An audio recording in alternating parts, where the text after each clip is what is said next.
Ya les he contado acerca de este vuelo exploratorio y de este aleteo sutil, que va en distintas direcciones y que todo lo que puede remover a su alrededor es parte de un gran misterio.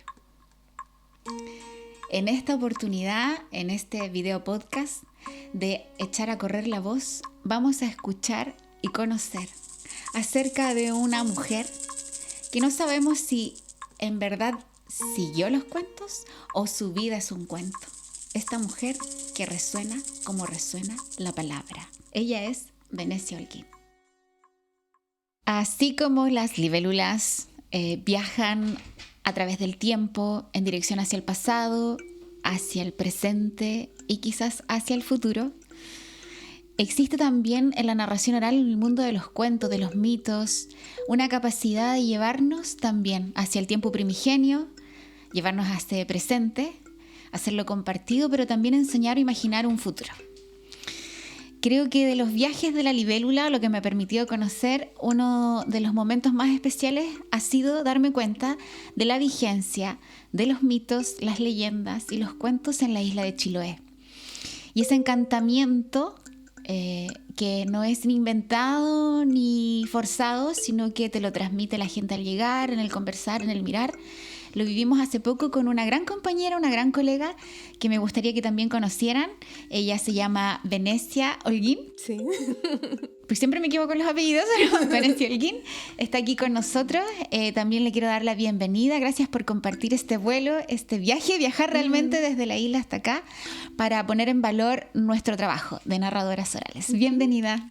Muchas gracias por la invitación, por haber coincidido en este territorio y por estos espacios que buscan como visualizar, difundir las artes y en este caso el arte escénica de la narración oral, que es nuevita acá en Chile, pero súper antigua, pues como la paradoja, ¿no? Como de todo este tiempo que lleva la narración con nosotros, con la humanidad. Así sí, que gracias. Eso, con la humanidad. Buen punto quizás para desarrollar en la conversa y bueno, para meternos, iniciar, empezar como a sondear, a surfear, a nadar.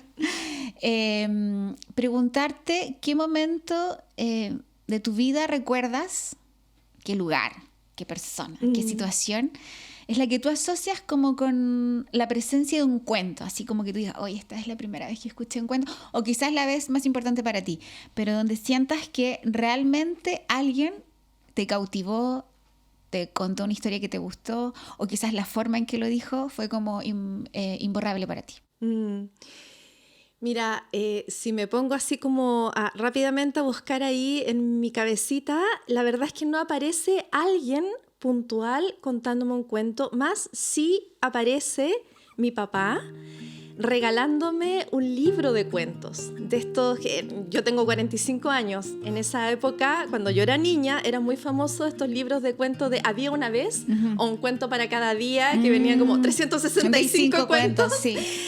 Bueno, uno de esos libros, él me lo regaló y para mí eso fue como la entrada a este mundo imaginario de los cuentos de distintas partes del mundo, con unas imágenes preciosas, pero tampoco tenía tantas imágenes. Entonces también uno ahí tenía que como realmente hacer ese viaje e imaginar esas historias, y yo siempre las leía en voz alta y como que me las contaba a mí misma. Entonces tengo ese recuerdo. Sí. ¿Te las contabas a ti misma? Sí.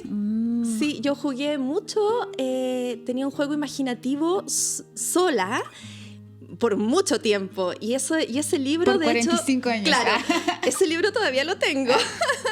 No, por donde yo me he movido, ese libro va conmigo. Ya. Oye, sí. ¿Y recuerdas algún pasaje de cuento, algún personaje o algún cuento en especial de ese tiempo? ¿O alguna frase, alguna imagen como una evocación? Sí, recuerdo mucho un cuento que era de un chico y un duende. Estaba ambientado así como en Europa del Norte y era ingenioso. ¿sí? Porque este chico pilla al duende y a donde hay un duende hay un tesoro. Entonces, él rápidamente quiere encontrar el tesoro del duende y el duende hace 1000 triquiñuelas para que finalmente no lo encuentre. Así que sí, recuerdo ese por el ingenio que tenía. Uh-huh. Qué bueno. Oye, ¿y tú sientes que después con el paso del tiempo, por ejemplo, ese mundo como rico que dices tú, esa como conversación contigo misma, al contarte historias, ¿se mantuvo como después en la adolescencia, como en tu juventud? Sí. Ya, ok, sí. Juventud, adultez. Se ha mantenido vivo ese espíritu. Sí. Pero ¿cómo fue quizás determinando tu camino como artístico o tu trayectoria laboral o lo que decidiste hacer como de grande? ¿Ah? De grande.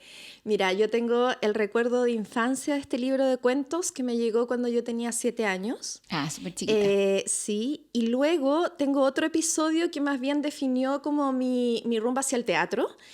Que fue más o menos como a los 10 años, 11 por ahí, un tema de colegio, que fuimos al Teatro Cariola en Santiago, y estaban dando, mira lo curioso, la obra Chiloé, Cielos Cubiertos. Y yo cuando vi esa obra, yo jamás en mi vida había visto teatro.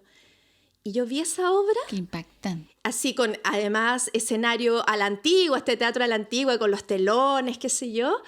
Y yo terminó la obra y salieron los actores y las actrices a saludar y yo dije, yo quiero estar ahí. Y así fue. Y después de muchos años migré a Chiloé, así que fue así como demasiado como simbólico, yo siento ese momento de mi vida que definió lo que yo quería hacer y definió donde yo quería vivir también. ¡Wow! ¡Qué receptiva a las señales! Sí. Oye, y después cuando, empezaste a estudiar teatro, me imagino que ejerciste un tiempo, ¿no? ¿Cómo ocurrió que de ese camino como el troncal, ¿no? El principal, que es ya el arte escénico, el teatro, pasaste a encontrarte con el lenguaje escénico también de la narración oral o como con los cuentos? ¿O cómo fuiste vinculándote con este mundo que es el que has trabajado hasta ahora? Mira, fue bastante circunstancial, aunque yo creo que uno se diseña su vida de manera inconsciente mucho antes. Pero yo cuando termino de estudiar en la Escuela de Teatro de la Universidad Católica, migré inmediatamente. O sea, yo terminé en diciembre y en febrero yo ya estaba con mochila instalada en Chiloé, sin conocer a nadie, pero era mi fijación desde los 10 años cuando vi Oye, entonces la obra. siempre supiste que querías eso. Sí. ¿Que querías irte? Sí, también. O sea, que de los 10 ¿a qué edad? ¿Hasta los...? Hasta me fui... 19, no, terminé la universidad como a los 22. 22. Sí, 22 Ya. creo. En esos 12 años tú siempre sabías que querías... Yo quería salir de Santiago, yo quería vivir en el campo y necesito yo agua y bosque. Son necesidades vitales para mí que me contienen. Yo antes no sabía con tanta potencia que realmente eso mi alma lo necesitaba. Y entonces migré a la isla y allí yo estuve más o menos los primeros 5 años dedicada absolutamente al teatro. Con mi compañía haciendo creación de obras y también en formación. Y luego vino un momento en que yo pedí con mucha fuerza ser madre y también pedí con mucha fuerza dedicarme absolutamente a maternar y en eso estuve 7 años maternando en el campo donde vivo y maternando a mis 2 hijos, un hijo y una hija. Y en ese proceso, yo diría como de la mitad de esos 7 años que estuve maternando absolutamente dedicada, yo ya sentía así como que necesito un escenario, necesito algún espacio para poder expresarme. ¿Y cómo lo hacía? Porque estaba con mis 2 crías para arriba y para abajo. Entre medio igual escribí un libro, así es que cuando uno tiene la creación dentro es como que la necesitas sí o sí. Y entonces yo dije, bueno, no puedo seguir con mi compañía de teatro porque ya no tengo disponibilidad 24/7 de ensayos, y yo necesito andar con mis crías para todos lados. Entonces, un poco como que se fue perfilando y la narración me fue encontrando, dadas las necesidades que yo tenía en ese momento. Y yo empecé a contar cuentos para niños y niñas, porque en el fondo yo podía ir con mis 2 niños, y mi hijo y mi hija, que estaban en primera fila, mis palos blancos, como que me veían ensayar y todo en la casa. Y así empezó, y en realidad fue como llegar a un lugar también anhelado, pero desconocido todavía, ¿sí? Anhelado por el encuentro con las infancias, el encuentro con el público, que es muy distinto al encuentro que uno tiene cuando está haciendo una obra de teatro, y eso me encantó.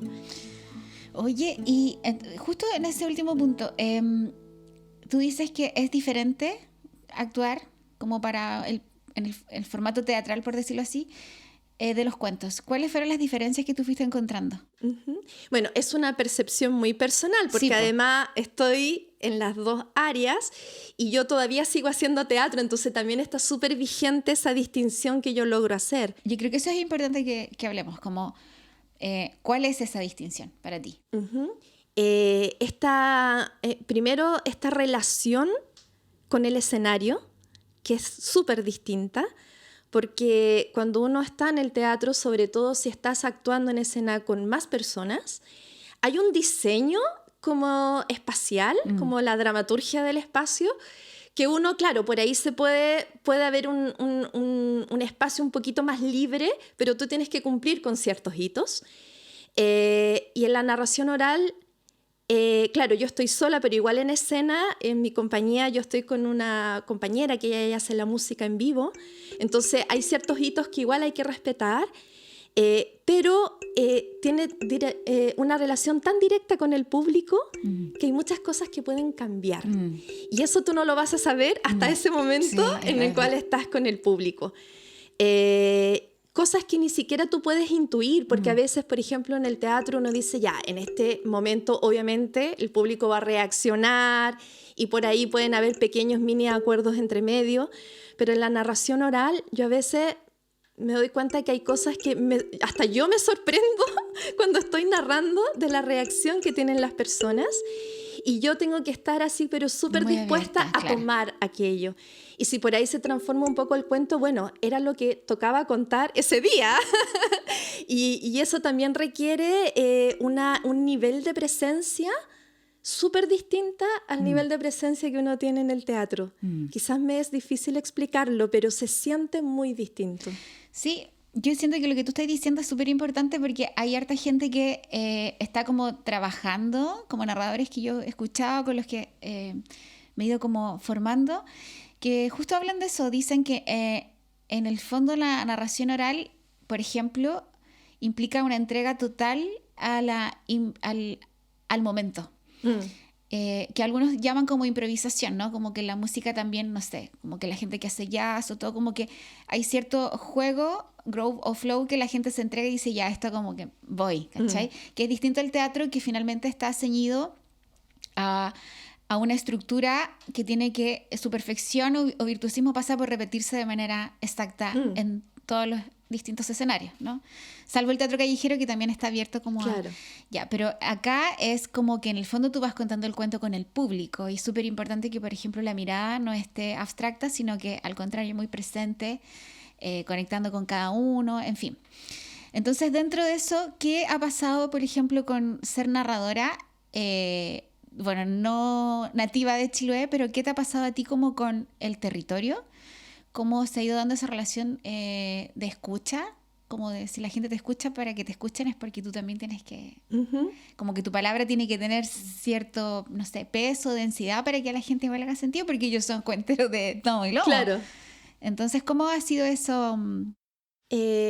Bueno, en mi búsqueda creativa y artística allá en el archipiélago, específicamente en la Isla Grande donde yo vivo, yo siempre, incluso cuando hacía, porque yo escribo también, hago la dramaturgia de las obras que represento allá, siempre fue como de primera fuente. En el fondo yo necesitaba escuchar los relatos de las personas, relatos íntimos, relatos de la comunidad, pero que en el fondo te reflejan, ¿cierto? Una idiosincrasia, una manera de ser isla.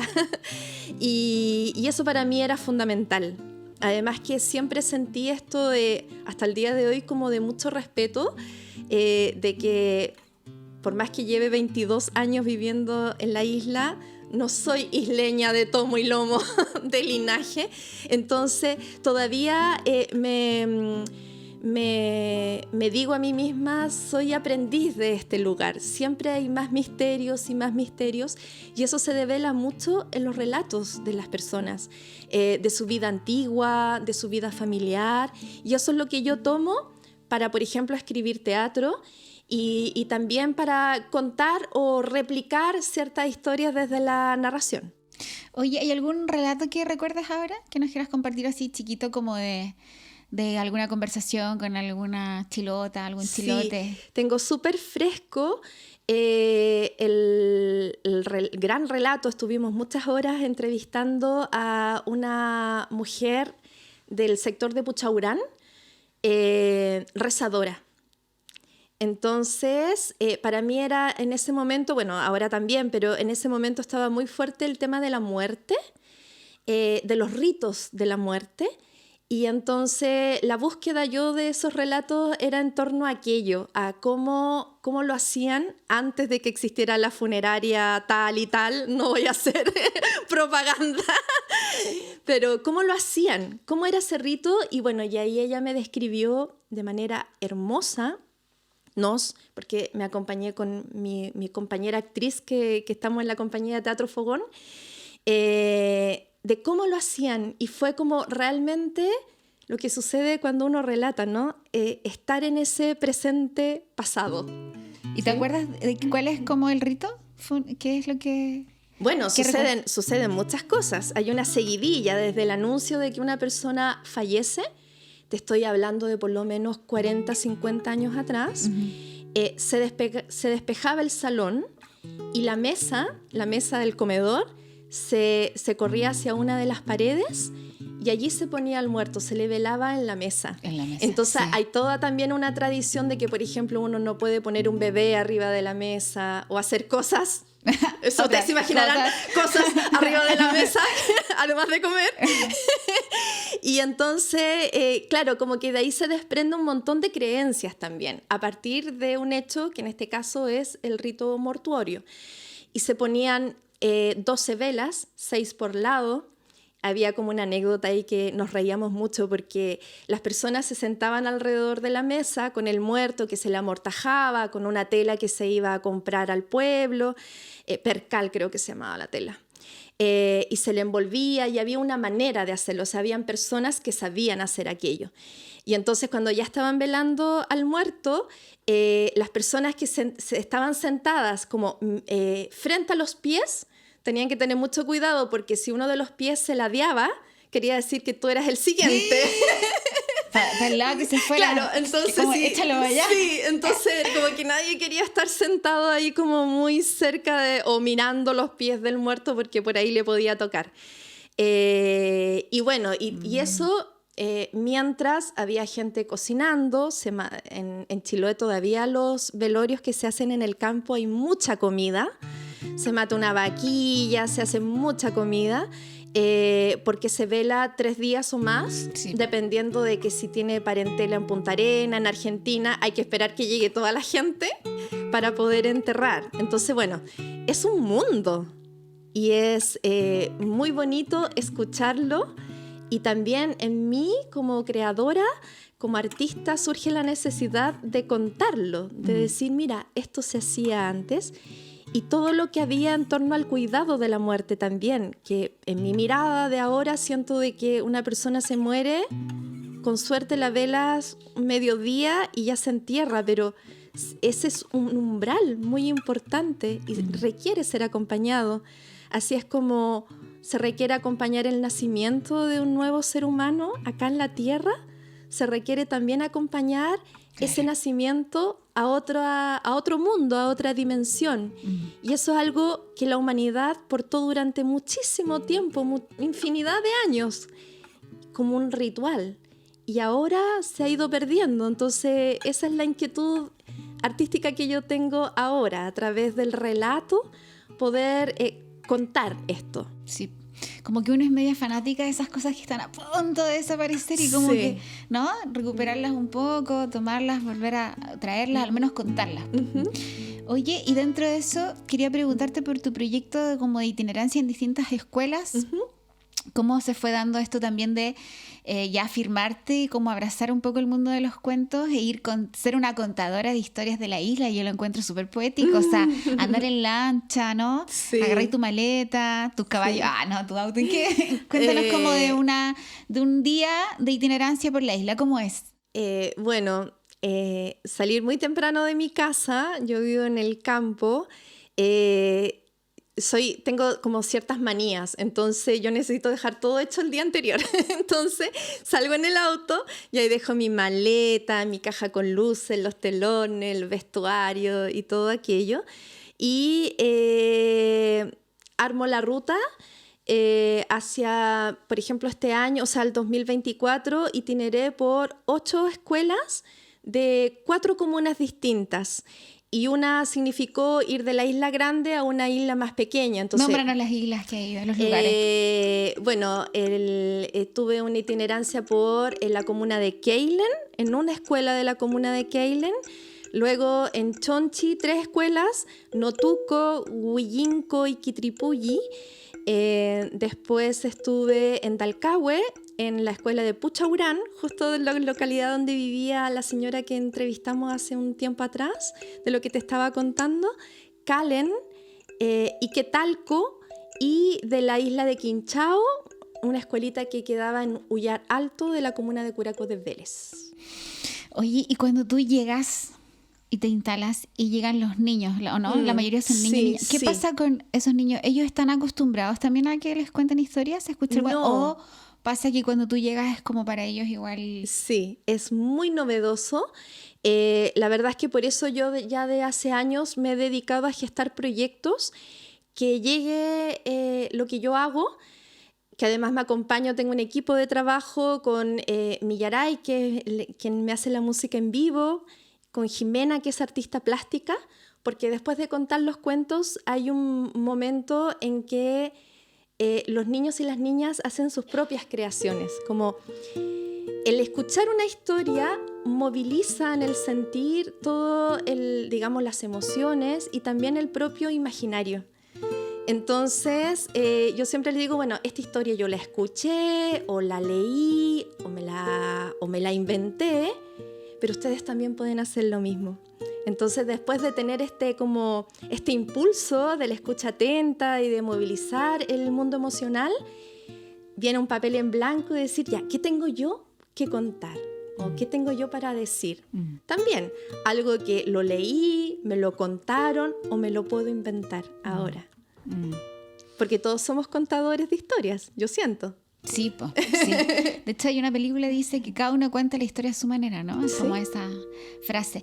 Oye, y bueno, como de lo que pasó en el encuentro de narración oral, que lo que yo como que quería como compartirles a todos, a todas, es que me di cuenta que, por ejemplo, Chiloé Oculto, ¿no? Los chiquillos de ahí, ellos son nacidos y creados.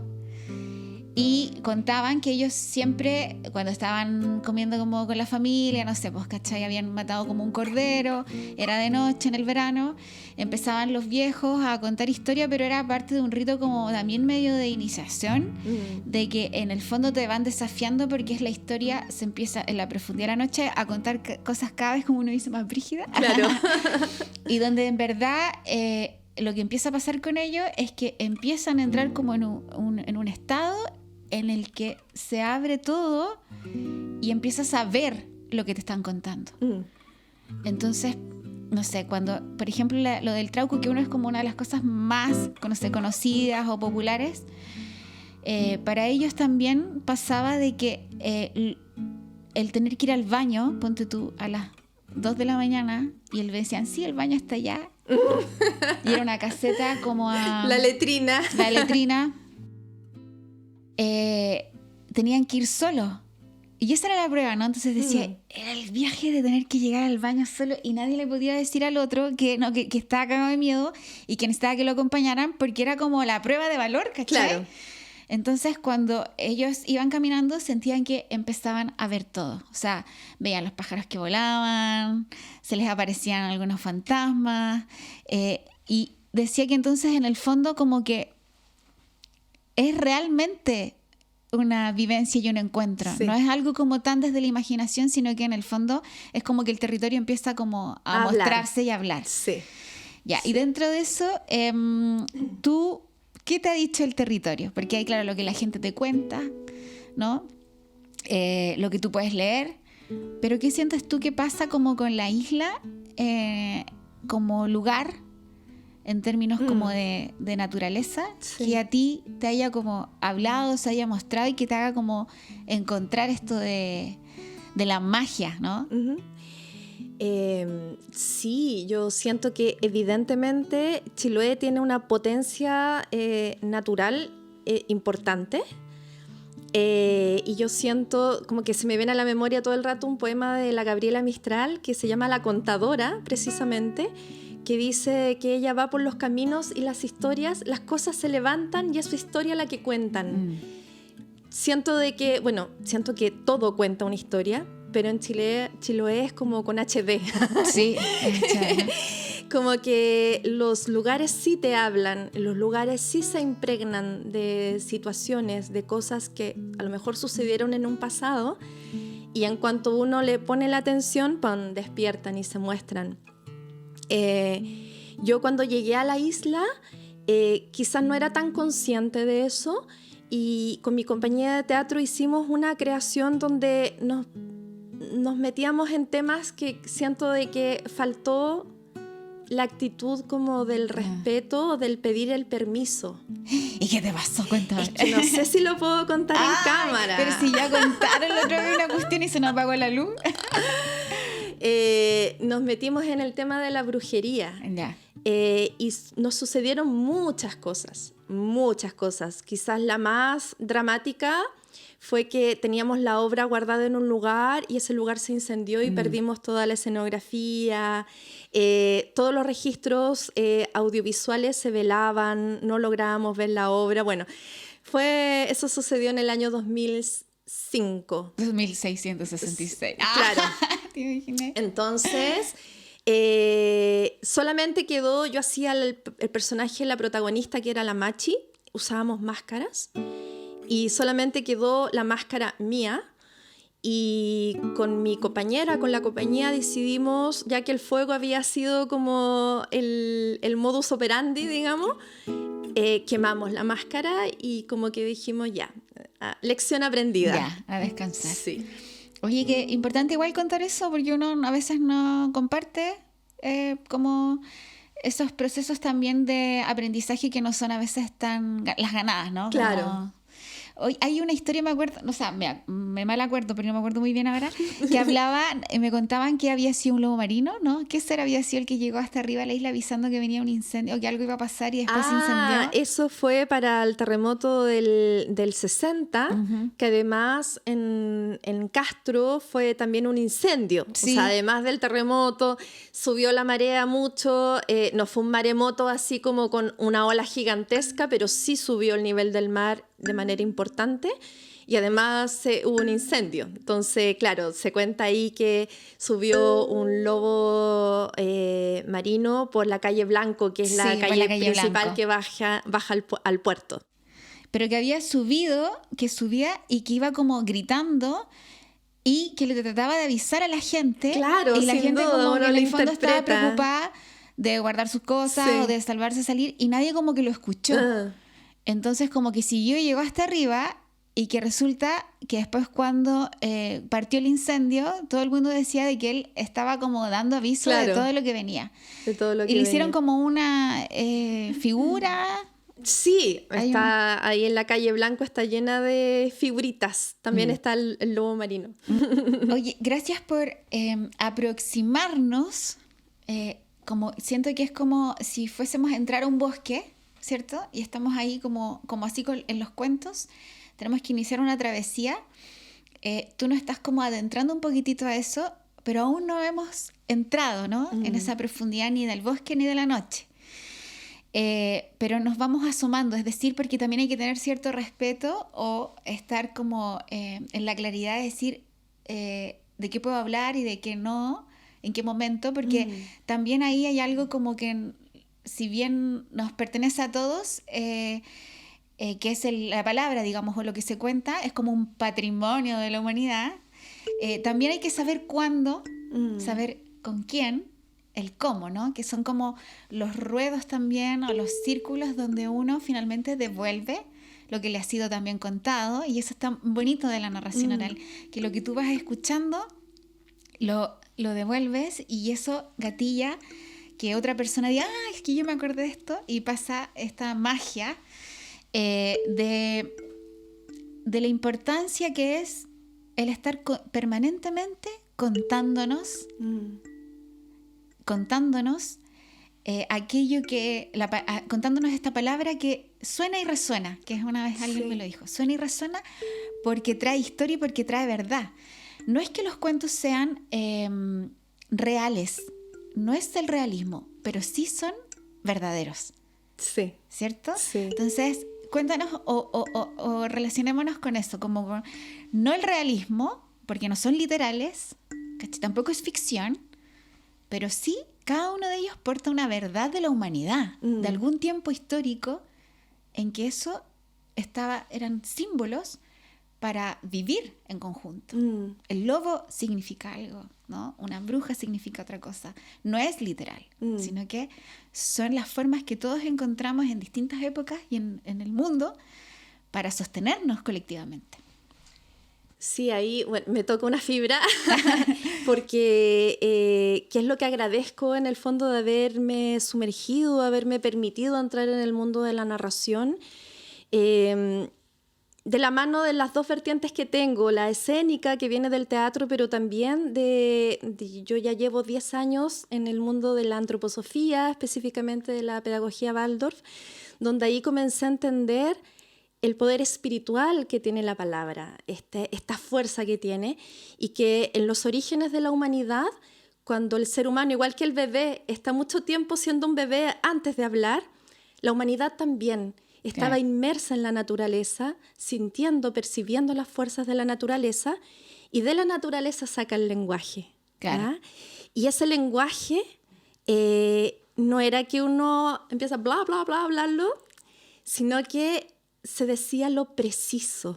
Y eso también es algo que tienen las culturas antiguas, como de no derrochar la palabra, porque la palabra tiene un poder impactante. O sea, antiguamente la palabra el nombre de Dios era innombrable en ciertas religiones, porque sucedían cosas. La magia, todo este imaginario que tenemos de, no sé, Merlín, era decir una palabra que tenía tanta potencia que provocaba el movimiento de las fuerzas de la naturaleza. Entonces, yo, al despertar en esa realidad, decía, chuta, mi palabra es importante.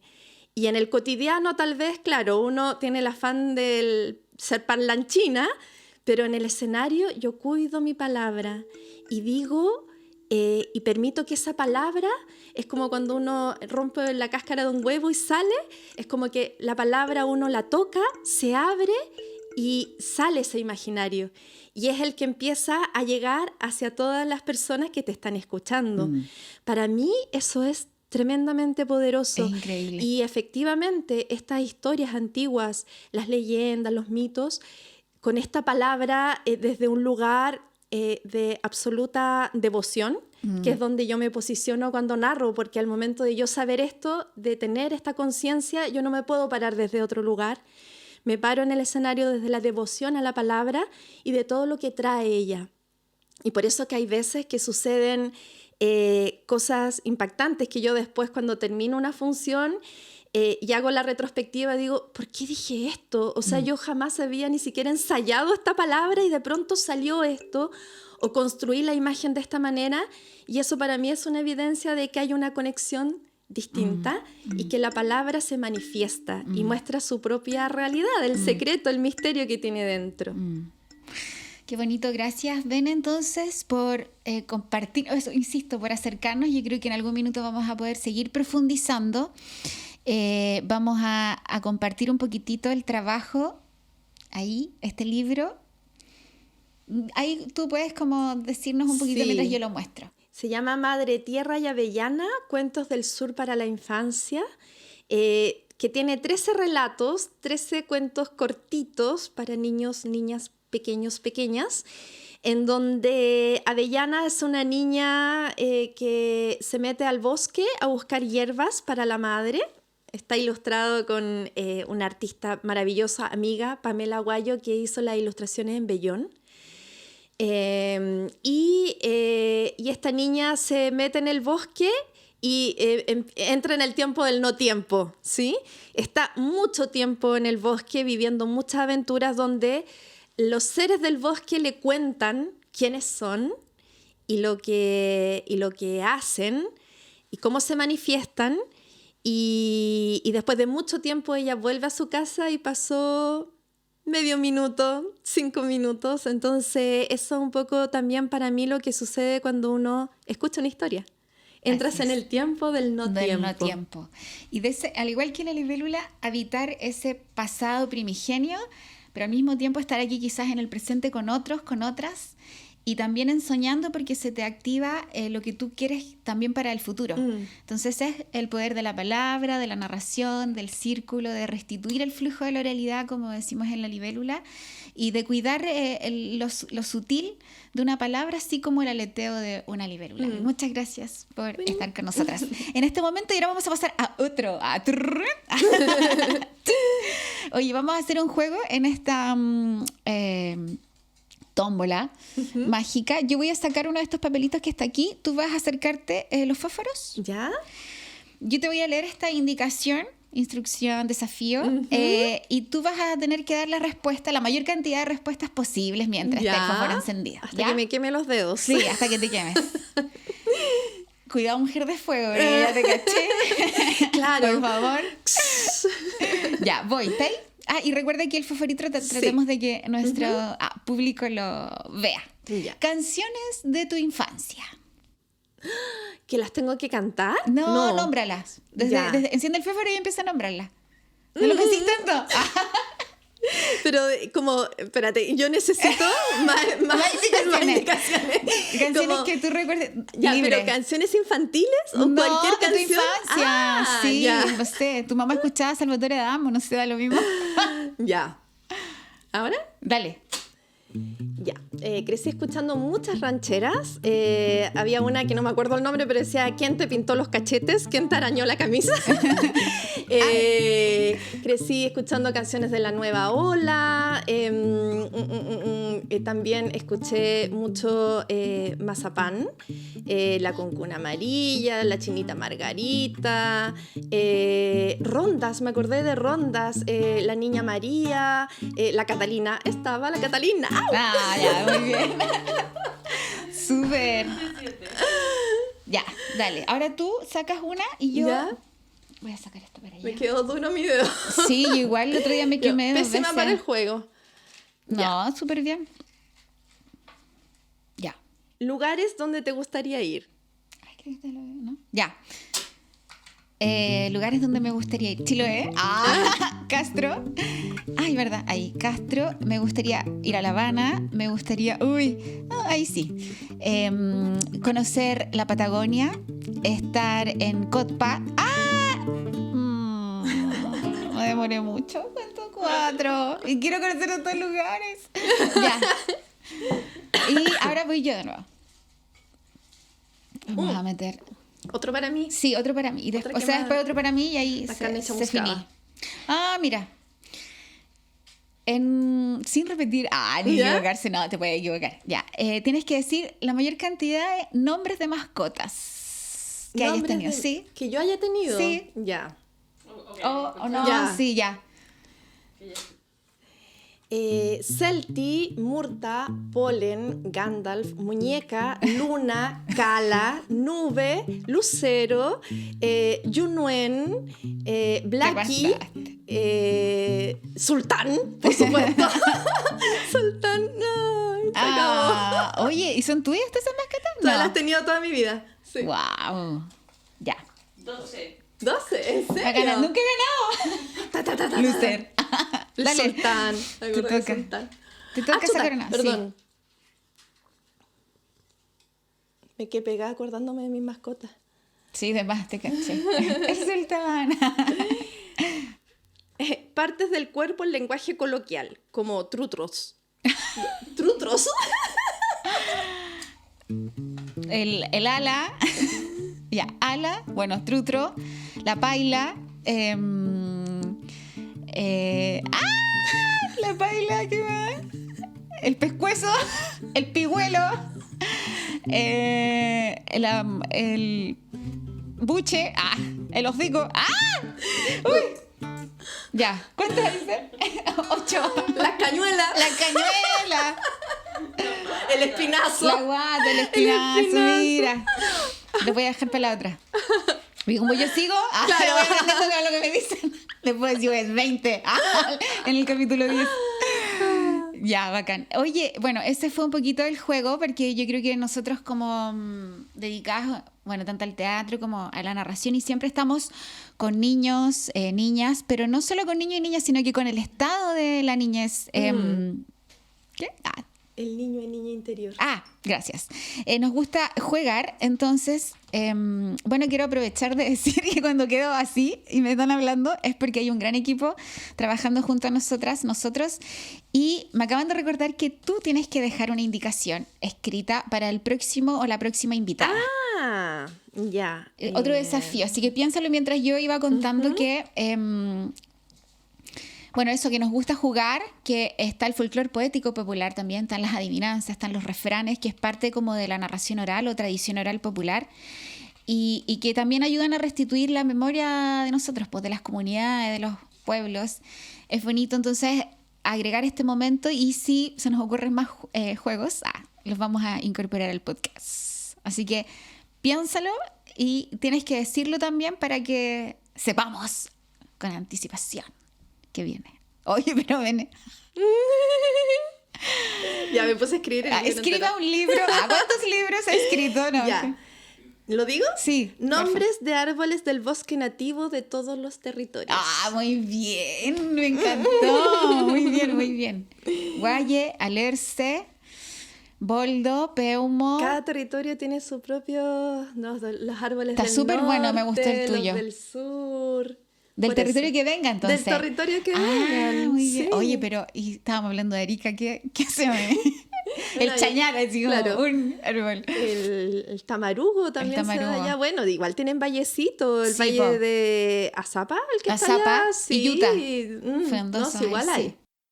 Y bueno, entonces para ir ya cerrando este video podcast, te invitamos entonces a compartirnos algún relato, historia, cuento que quieras traer hasta acá, compartir con nuestro público, que sea especial para ti y que nos invite a seguir viajando. Ya. Hace muchísimo tiempo atrás, en las orillas del lago Huillinco, vivía una niña. Su nombre era Huenchula. Ella vivía con su madre.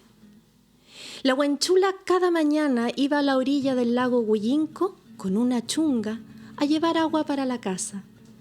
Cada día hacía este recorrido, jugueteando, comiendo frutos silvestres, viendo el vuelo de los pájaros. Pero un día, la Huenchula sintió algo especial. De detrás de unos matorrales, escuchó un sonido que la dejó como paralizada y tuvo miedo. Volvió a la casa y le contó a su madre. Entonces, la madre le dijo: si nuevamente escuchas ese sonido y sientes como un frío que viene hacia tus pies y sube por tu cuerpo, no mires el lugar de donde viene. Quédate con la vista hacia el agua y luego sal de ahí. La Huenchula al día siguiente tomó su chunga y fue a la orilla del lago y mientras canturreaba y llenaba la chunga de agua, sintió aquel sonido y sintió aquel frío que le venía desde los pies hasta el resto de su cuerpo. En ese momento entonces ella recordó las palabras de su madre y se quedó mirando el agua. Pero aquella fuerza que venía desde sus pies, aquel frío no la dejaba y no pudo aguantar la tentación de mirar aquel lugar desde donde venía aquel sonido y aquel frío. Y fue entonces que vio aparecer un ser muy extraño, mitad hombre, mitad lobo marino. Y aquel ser se acercó y ella estaba completamente paralizada. No sabía qué hacer, no podía apartar su mirada.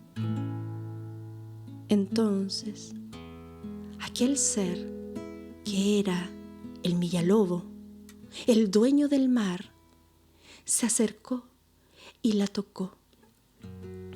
Aquel tacto era tan frío como la roca y la Huenchula sintió que el corazón se le paralizaba. Pero en cuanto vio sus ojos llenos de ternura, supo que no había vuelta atrás y se paró y caminó con él por el lago hasta llegar al mar. La madre de la Huenchula, que la estaba buscando desesperada, llegó después de un par de horas allí, a ese lugar. Y cuando vio la chunga derramada y adentro 3 gotitas de sangre, la madre supo que a la Huenchula le habían lavado el bautismo y que se la habían llevado. Y desde aquel día la lloró y la lloró cada día con su noche, hasta que se cumplió 1 año. Y una noche de luna llena, la madre sintió un golpe en la puerta. Abrió y allí vio el rostro de su hija. Era la Huenchula. Había vuelto, pero no venía sola. Entre sus brazos traía una concha envuelta en algas marinas. La Huenchula le dijo: «Madre, te saludo y traigo para ti, para que la conozcas, a mi hija. Yo vivo en los reinos del mar, junto a mi marido el Millalobo. Y hoy, solo hoy, puedo salir para mostrarte a esta hija querida que ha nacido de mí». La Huenchula entonces entró a la casa y dejó aquella concha sobre la mesa. Le advirtió a la madre, le dijo: «Madre, no se te ocurra mirarla, porque no puedes hacerlo aún. Yo voy a ir a buscar los regalos que mi marido te ha enviado, y cuando vuelva la verás, pero ahora no puedes». La Huenchula entonces salió a buscar los regalos y la madre que había quedado allí en aquella habitación, miraba con recelo y con absoluta curiosidad aquella concha. ¿Cómo sería? ¿Qué ser sería? ¿Sería humano? ¿Sería un ser del mar? Todas esas ideas rondaban su cabeza y simplemente no pudo aguantarse. Y desde una orilla comenzó a levantar las algas. Y bastó aquello para que de pronto aquel ser que ella logró divisar pero sin nitidez desapareciera y se transformara en agua, y luego un destello de luz salió volando por la puerta hacia afuera. En ese momento La huenchula que iba entrando a la casa vio aquel destello de luz y supo en su corazón lo que había sucedido. Entró a la casa y vio aquella concha abierta, solo con agua en su interior. Y entonces la tomó y en un llanto desesperado fue corriendo hasta la orilla de la playa, allí donde el mar golpea con sus olas. Entonces vertió el agua que había en la concha y lloró desesperadamente, con un dolor tan profundo que nunca en su vida había sentido algo así. De pronto, en medio de su congoja, sintió la voz, aquella voz amada del Millalobo que le decía: tranquila, tranquila, nuestra hija no ha muerto, se ha transformado. Y en aquel momento la huenchula secó sus lágrimas, abrió sus ojos y vio frente a ella a una hermosa muchacha de cabellos largos, envuelta en algas de sargazo, que cantaba y que bailaba. Era la Pincoya, que desde aquel día demuestra su alegría danzando y cantando. Y si danza mirando al mar, la playa entera se llena de peces y de mariscos y hay una abundancia sin igual. Los pescadores y la gente que vive a la orilla del mar agradece el canto y el danza de la Pincoya, porque ella les ha traído la abundancia. Pero si ellos se olvidan de su nombre, de cantarle, de llamarla, ella entonces se enoja y danza mirando hacia la tierra. Y cuando aquello sucede, los peces y los mariscos desaparecen. Es esta la relación que tiene ella con los pescadores y con la gente del mar. Hay otras, pero esa es otra historia. Muchas gracias, Bene. ¿Podrías, para cerrar, contarnos esa versión, esta versión particular? Sí, la escuché y después la leí. Entonces son estas historias que yo digo que son como de escuchadas y leídas en una recopilación. Yo no la conocía porque siempre está como la Pincoya sola, ¿no? Pero no se cuenta de cómo nace la Pincoya. Cómo renace en el fondo, ella renace en el mar, junto a sus padres, la huenchula, que es una humana, y el Millalobo, que es mitad humano y mitad lobo. Entonces, me impactó mucho cuando la escuché y la he contado pocas veces porque igual la siento potente. Así que gracias por permitirme este espacio de contarla aquí. Gracias a ti por compartirnos esa versión que no es tan conocida. Yo creo que es poco escuchada. Cada vez menos se permite como entender también el detalle de cómo surgen estos seres mitológicos, ¿no? Y como así como los mitos vienen a explicarnos también parte de la creación de los territorios. Entonces lo que nos traes ahora es una... terminando, ¿no?, con la idea de que más que algo real, nos instala y nos regala una verdad. Y es una verdad para el territorio y así se agradece, se respeta, se cuida y se comparte. Así que muchas gracias por haber estado en el video podcast. Nos vamos a seguir encontrando y que sigan los cuentos. Que vivan los cuentos. Que sigan los cuentos por todos lados, por todos los rincones y en todos los tiempos.